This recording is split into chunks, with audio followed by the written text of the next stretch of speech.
Bismillah, wassalatu wassalamu ala rasulillah, Muhammedin sallallahu alaihi wasallam. Bolesti djece i sihr. Ako Allah odredi da budete iskušani sa bolešću ili sa nekim drugim musibetima kod vaše djece, nije na odmet.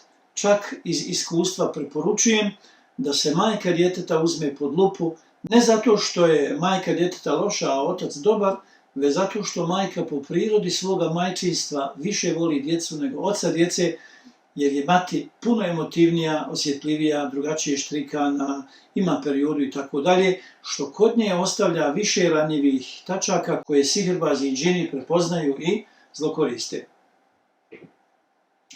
Epilepsija kod djece, mucanje, strahovi, buđenje i vriska u snu, mokrenje u odjeću ili u krevet, psorijaza, dermatitis, izbjegavanje hrane, neprirodna, vezano za majku, djeca ne govore ili ne hodaju, autoimune bolesti, dijabetes tip 1, autizam, astma i mnoge druge bolesti i dešavanja mogu da upućuju na problem kod majke djeteta, ne zato što je sihr nasljedan, već upravo iz već navedenih razloga.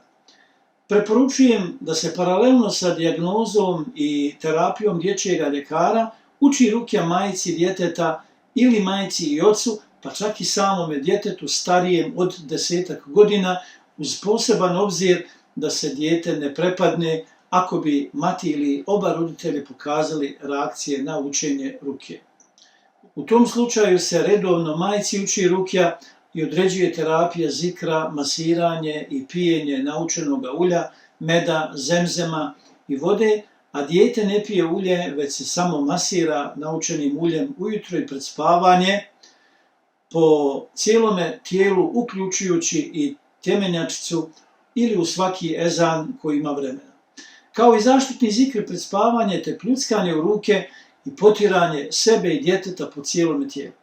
Ako je uzrok problema bilo šta sa džinske strane, neće izostati olakšanje, inša Allah, nakon kratkoga vremena, a Allah najbolje zna. Assalamu alaikum wa rahmatullahi wa barakatuh.